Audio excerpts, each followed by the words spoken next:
Welcome back sa ating channel. Naging mainit nga na usapin sa mundo ng social media. Talaga naman nagsalita na nga ang mga men in uniform at talagang pinatotohanan nga ang pagka-polboronic video ni Kuting ng Norte na ito.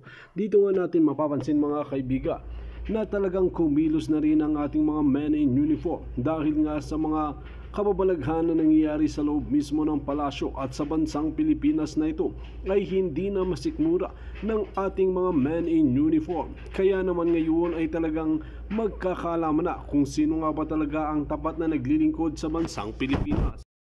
Banat nga ng mga men in uniform na ito na talagang ang kawawa naman talaga dito ay hindi ang mga politiko at hindi si Kuting, Lisa Smugs at Tambaluslos dahil ang numero unong kawawa ay ang bansang Pilipinas, lalo na ang mga kabataan na lululunglong sa mga pulburon na ito. Dito natin makikita mga kaibigan na talagang nakahanda na sila para linisin nga ang bansang Pilipinas na ito na sobra-sobra na. Talamak na talaga ang mga pulburon user, lalong-lalo na't ang protektor at mastermind nila ay si Kuting ng Norte. Ang nakakalungkot dito mga kaibigan, dapat na talagang ipubliko ang mga test ni Kuting ng Norte na ito para malaman ng mga netizen ng taong bayan kung positive ba ito or negative. Ito nga ang matinding hamon nila kay Kuting ng Norte at sa lahat ng mga politiko. Wal mga kaibigan, para nga sa karagdagang impormasyon, panoorin nga natin ang buong video. At kung bago ka pa lamang sa aking channel, huwag kalimutan i-click ang subscribe button at notification bell para lagi kang updated sa ating mga bagong video. At para sa sulit viewers natin dyan, maraming salamat sa walang sawang pagsuporta. Training sa labas, tsaka pati yung experience nila, mga battle tested, kuno, yan ha. Hindi, sure ball yun, mga battle tested yung mga PSG. Kasi may mga ano yan eh. Kaya kung titignan ninyo, yung PSG natin, kung yan ang nakatoka kay Trump, sorry Secret Service, no? Pero ano lang, yung akin lang, real talk lang eh. Hindi mangyayari yan kasi unang-una, yung mga PSG natin, ang unang tanong kasi, nasaan yung drone? No? Yun yung isang tanong, nasaan yung drone? Oh, sige, walang drone. Kasi backward tayo. Hindi, nagdo-drone na rin tayo eh. So, dati-dati, wala pang, di pa uso yung mga drone na yan. Nasaan ang, automatic yan. Yung high point na yon, meron tao. May tao. No. May lalagyan ng tao. So, kunyari ito building, ito yung BIP. BIP. So, ayan yung building. Ayan yung building, BIP. Ayan yung atin, BIP. So, kunyari yan si BBM yan. Itong mga building na yan, maglagay sila ng tao dyan. 1, 2, 3. Ito, maglalagay ng tao dyan.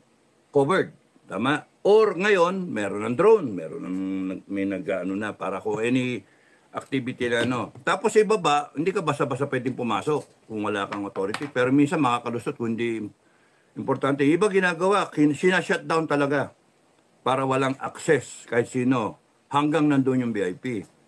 Okay? So, pero ang pinaka-the best talaga kung underman ka sa tao, hindi ka sigurado kung yung kausap mo, kunyari PNP, no? Sorry PNP, no? Pero minsan kasi may nababayaran,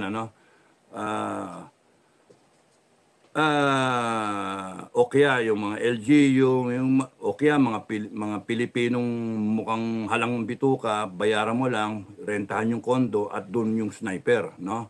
Isipin mo buong building, alam naman, lagyan mo ng isa-isa bawat sniper. Okay. So ano yung nagawa na ba ng PSG natin? Alam ko ginagawa na yan. So line of sight. So itong building na to, highest point, ang line of sight niyan, ito, yan. O, di ba? Line of sight. Ito, ang line of sight niyan, mula doon sa highest point ng building, ayun. O, tsaka doon. So, anything na, nandito kunyari, sniper sa kwarto niyan, nakikita nyo ba? Kwarto. Ganon din, yung line of sight niya, ayun. Di ba? Line of sight. Yun yung pagkamalayuan, kaya elevated part. Now, kung practical yung ang gagawin lang ng security forces, no, is, kasi ano yan security nightmare kung madaming high ground, maraming elevated na mga ano doon sa area. Kaya nga ang iba nga ng mga security personnel kinokontrol yung venue. Hindi wag diyan, Mr. President. Mr. ano, wag diyan. Mr. VIP, wag diyan. Delikado, mahirap kayong depensahan diyan. Kasi kung may ganong option, ngayon kung wala, matigas ang ulo ng VIP, o de, bahala ka, mamatay ka dyan. ang pinaka-practical is you block the line of sight. You deny a would-be assassin by using geometry, no? Geometry and science na ma-deny siya without really fielding that much na tao. Yan. So, geometry lang. Kung ito yung ground mo na covered, bakit ba ito ginagamit ko hindi yung kabila, no? May nakasulat kasi. Pwede na. Sige, burahin ko. Okay. So, kunyari ang, sorry nag-explain ako So, ilagay ko ulit. Ito si VIP. Yan. Yan yung podium. Yan. Ito yung tao. Yan yung mga tao. Yan. Okay. Mga tao yan. Spectator. Open ground. Yan yung stage. Open ground. Oh. So, itong building na to, yan, isa kunyari yan. Example lang yan Oh. Ang sabi nila doon sa venue kay Trump, 18 feature doon na depende sa distansya na identify kunyari within range. Ngayon ang within range may 1 kilometro paikot. Can you just imagine yung nightmare kung open ang range ngayon ng firearm, kung Barrett nga malayo na 7.62 mga 800 na metro. O kaya. Hanggang 1 kilometro kung magaling talaga yung shooter. O isipin niyo yun.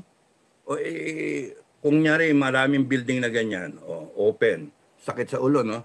All you have to do is yung, para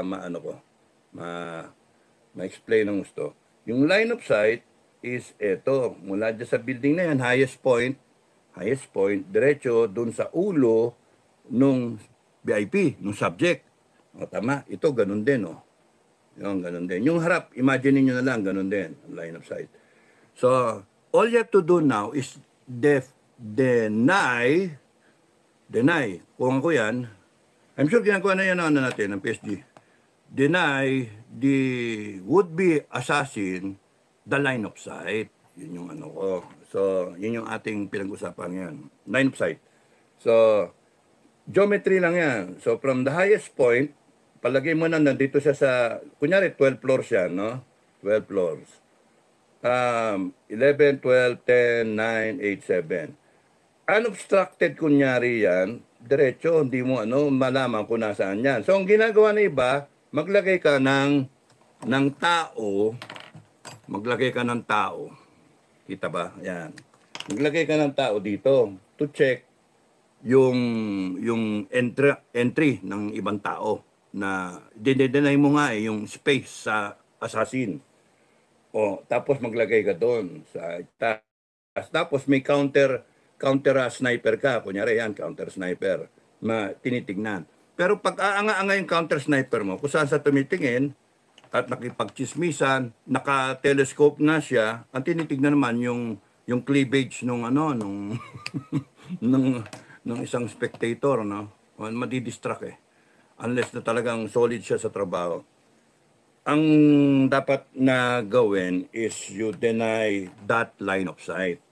Maglagay ka lang dyan ng isang obstruction. Kaya computed yan, kung saan mo ilalagay, kunyari away from that person, mag-erect ka dyan, kahit tarpaulin na puti, okay na. Okay na yon, no?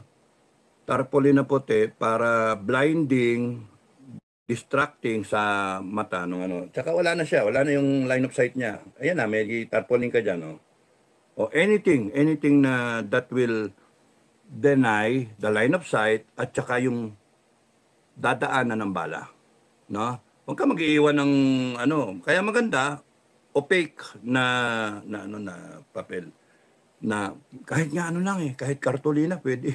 Kaso hanginin Tarpaulin is a good material na harangan mo and then nakalagay ba doon, boat, ganyan. BBM, forever, mga ganun ba? O kaya, Sara Duterte, we love you, ganon. Duterte forever, yung mga ganun ba? May mga tarpaulin. And just imagine yung kay Marcos noon, ano nakalagay? Tao. Yung kay Marcos noon, yung nandun pa kami, kadete kami, paparticipate kami, may placard pa kami, gumaganon pa kami ganun Tapos makikita yung mukha ni Marcos o kaya bagong lipunan, mga ganun. Pero built-in na rin siya na obstruction sa mga matataas pa na gusali.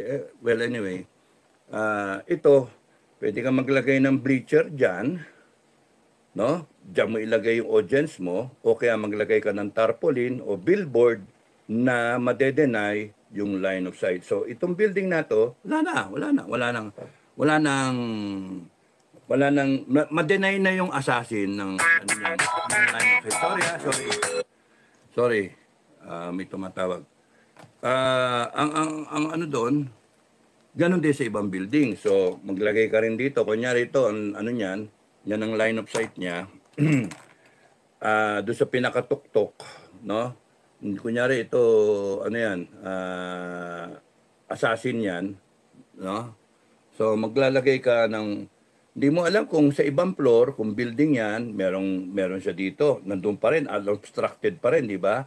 So the idea is to put an obstruction there na hindi alam ng mga tao na the purpose of which is parang ano lang siya, yung billboard or whatever, but its purpose really is to deny any would-be assassin yung kanyang linya, kasi pagka magra-rifle na siyang ganyan, nakascope siya, hindi niya makikita, natatakpan.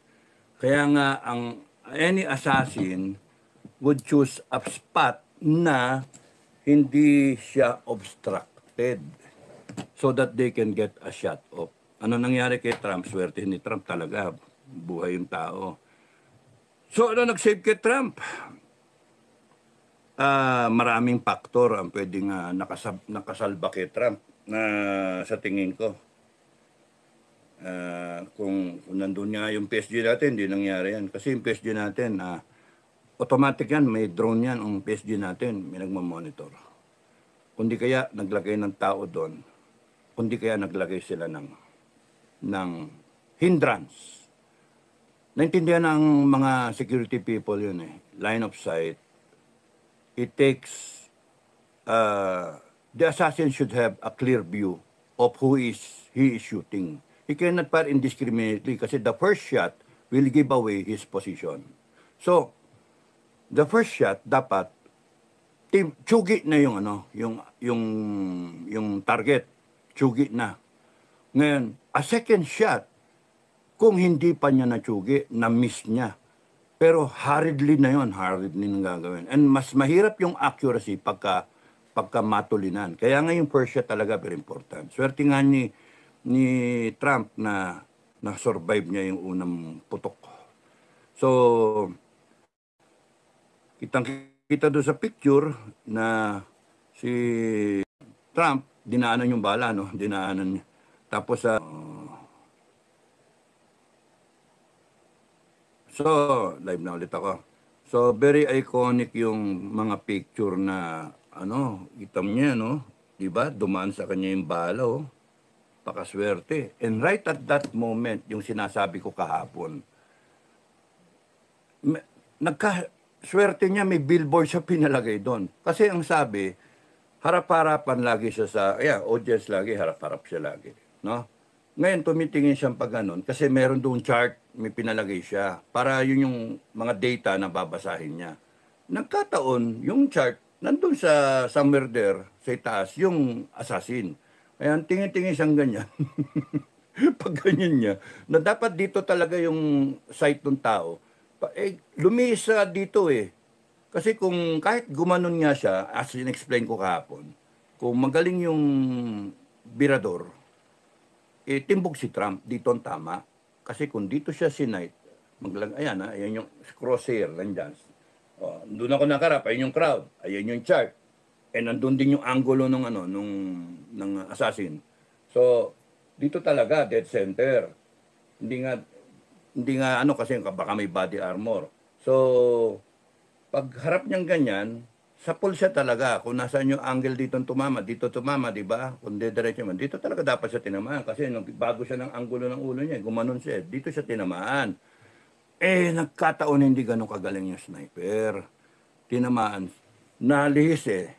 No, isa yon yung sniper. Or kaya hindi natin alam at that moment in time na dapat ano siya, gumanon siya, dito tumama. No? Pero mas naniniwala ako na yung sa skill ng sniper at saka sa divine intervention. Kasi all it takes is hininga lang ng ano eh, ng anghel, manon lang eh. O kaya nagganon lang si God sa itaas sa lahat, nanonood, gumanon lang siya, eh di yung hangin, ano, na-deflect yung bala. Grabe yung ano, yung survivor na si Trump kung titignan ninyo. And what is so so important is yung tao defiant. Yung Iwo Jima picture niya, tatandaan niyo Iwo Jima, yung mga Amerikano, di ba tinatayo yung flag na ganon, no? Na pinapakita. Ito naman yung kanya na defiant na Iwo Jima picture. May tama na nga, ayan pa. Naka-photo ops pa eh. Photo ops pa yung loko, no? Galing eh. Kortesiya ng mga ng mga mainstream media ng US. Galing, no? Defiant, which again would ito forever na tong para yung Iwo Jima nga na shot ng mga sundalo sa Iwo Jima na tinatayo yung American flag. Ito will forever be remembered na gawa pa sila ng statwa ni Trump eh, na nakaganon siya. Ayan yung flag oh. Kitang-kita yung flag eh. No? Na in spite of the pain, in spite of the trauma na inabot niya, yung adrenaline rush, bumangon siya and then inano pa niya yung Secret Service. Kasi alam naman niya, the shooter is down. Alam na niya yun. Nagko-communicate yung mga Secret Service. Tapos nun, sinabi niya, fight, di ba? Fight. Magaling, maganda yung And I believe so na mananalo siya sa eleksyon. Sabi ng isang ng ibang mga loko-loko, may mga sabi, salamin. 30 minutes na ako nun. Damit, sabi nung isa, ni IRA Monty, sabi nung Dr. Karen Pinder, ito binabatikos ngayon, damn, so close, too bad. Imagine yung mga, yung mga comments sa SOCMED din, marami rin mga deranged ang utak doon, Ibig sabihin mo, tao yung muntik ng mamatay, nabuhay lang siya. Tapos nun, ganyan pa yung mga comments sa SOCMED, damn it, so close, and now he'll milk being a victim for more votes. Imagine, I really wish the person had better aim. Imagine, mga salitang ganyan, tapos sabi nung Dr. Karen Pinder, sumagot, what a glorious day this could have been. Kung namatay si Trump, ibig niya sabihin, napakasaya sana tong araw na to. Imagine mga gagong to. Pinder, Dr.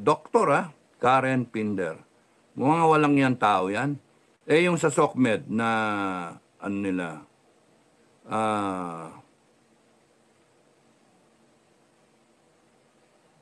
tapos, ito, sabi, one job, how do you miss? Isang trabaho lang, isang trabaho lang, one job, how do you miss? Tapos na huli, they missed. Imagine trending sa Twitter nila, trending yan, sa SOCMED, 27,000 related posts. Trending in the US. Trending in the US. How do you miss? 6,538 posts. Imagine that. Isang trabaho lang, hindi pa tinamaan. Imagine, maraming Amerikanong gago, no? Talaga may sakit. Ito yung picture nung, ito, yung killer niya, no? Ayan, no? High school grad, no? Batang-bata, no? Pero inimbestigahan pa if he was a lone wolf assassin or meron pang kasama. Pero chances are, isa lang siya. Ayan siya. Estudyante na, nung picture niya na estudyante, ibig ko sabihin, ayan siya. Isipin mo, he would take a shot sa incoming president ng Amerika, no? Tapos noon yung baril, nakaregister sa tatay niya. Yun yung bumili. Yung tatay niya bumili. Okay. So, at ayaw kasi mag-ano to. Yan. Okay. Uy, wala. Yan. So, titingnan ninyo. Yun. Yan yung line of sight. Okay. So, ito si Trump. Ayan si Trump, no? Position ni Trump. Lakihan natin. Yan. Nasaan si Trump? Ito, ayan yung Trump stage, ano? Ayan, ayan yung si Trump. Nasaan yung shooter? Ayun, nandito. Ayun, shooter. Ayun. So, titignan niyo yung line of sight niya. Ayan, oh. Ayan, kayang-kaya niyang patayin talaga. Tapos, what gave him the cover? Nasaan yung sniper? Ayun, nandun sa kuran niya ni Trump. Ayun yung sniper. Counter sniper force, no? Yan yung picture. No. Ayun, si taas na yan, no? Binubanata na. Tapos na yan, Nung tumayo si Trump, tapos na, So, ayun yung counter sniper force. Nandun sa bilog na yon. Ayan. Yun, ito. Counter. Okay? So, lalayo ko ng konti. Ayan. So, yung tao, yung assassin, ayan yung sinasabi ko line of sight. Ayun, kitang-kita, di ba? Tapos ito, kitang-kitang ganon. Pakan. Now, ang gusto kong stress dito, yung puno. Natakpan kasi nito, Merong hanap ako ng may lapse yung counter sniper force. Isa yon. May lapse yun Kasi ba't di nila nakita? Pangalawa, may 2-3 minuto na reaction time. Kasi may nakakita ang mga witness. May baril, may gumagapang. Tapos noon, ba't hindi na itawag sa failure sa communication nila? Kaya nga pumapasok yung conspiracy theory na inside job ito, sinadya, hindi sila and then kawawa yung bata. Siya yung naging biktima pa ngayon. Imagine that. Siya rin, muntik nakapatay ng ng kandidato So, may mali talaga dun sa kanila. Sa PSG hindi mangyayari yan. I'm sure di mangyayari sa PSG natin. Underrated lang yung mga PSG natin pero magaling mga tao ron. Yung presidente natin, kahit sino man yan, yung PSG kasi natin siga Sasabihin yung presidente, Mr. President, wag kang pupunta dyan. Na sila Pinoy Kaya si Noynoying, wala. Magaling si Gasmin na PSG noon nung panahon ni si Cory Aquino nung panahon ni Gasmin. Tapos nung panahon ni Pinoy, yung classmate ko, Chito Dizon. Mga sigurista yun. Si Chito Dizon, kilala kong mista yun na snappy yun. Advanced party, automatic yan. May mga mista ako noon na nasa PSG. Automatic yan. A few days before ng presidential appearance in a certain place, nandun na sila. Kay abroad yun ko, local yan. Nandyan na sila.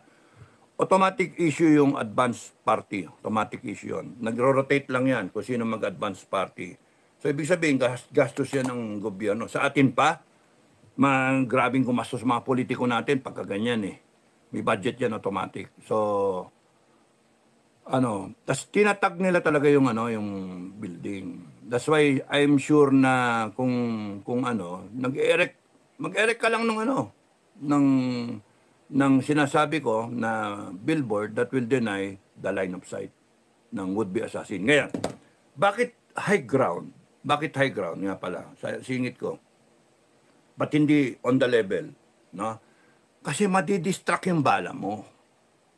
Ang kinakailangan mo, line of sight nung tao na bibira, at the same time, may line of sight yung bala, diretso, unobstructed. So, kunwari, eto ka, nasa loob ka ng sasakyan, o nasa loob ka ng van, no, enclosed van, may butas doon, na enough na makalabas yung baril mo, na nandun ka pa sa loob, na ito yung gitna ng barrel ng barrel, barrel ng barrel, no, ito. Tapos noon may butas yung van, iantras mo pa ng konti. Para hindi nakaprotrude yung barrel. So, iantras mo ng konti, pero nandun ka sa loob, nakikita, nung mismong sniper scope mo, labas ka dun sa and then, i-adjust mo ganyan. Ganun yun. Line of sight. The problem is, yung pagka mas mababa ka, chances are, may dumaan na tao dyan, may taho, bumbong, nasabay, yun ang sabog ang ulo, yun yung tatamaan. Hindi kagaya pagka nasa itaas kang ganyan, at ito yung subject, unobstructed yon diretso, na sinong tao ang di ba, ang makakadistorbo dun sa daanan ng bala. So, ang kalaban mo na lang hangin, ibon, bira naman yung ibon na So, ang dyan, the best talaga, kung ito yung niya, and then meron siyang line of sight, na ganyan, magpatayo ka lang ng